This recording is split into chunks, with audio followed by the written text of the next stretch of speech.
নির্বাচন কমিশনের সাথে সেইভাবে তো আর সরকারের কথাবার্তা বলার সুযোগ নেই। তবে যেটা হলো যে সরকার বলবে নির্বাচন কখন হবে সেই মোতাবেক তারা নিশ্চয়ই প্রস্তুতি নেবে।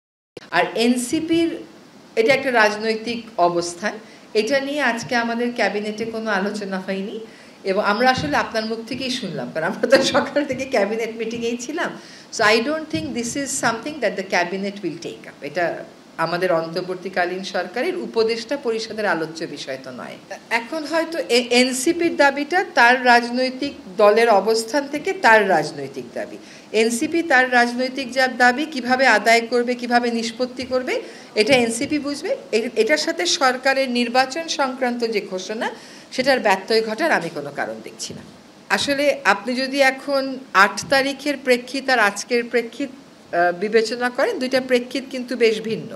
8 তারিখে আমরা সকলে এক ধরনের মানসিক অবস্থায় ছিলাম, 8 তারিখ পরবর্তী সময়ে কাজ করতে করতে আমরা একটা অবস্থানে এসেছি।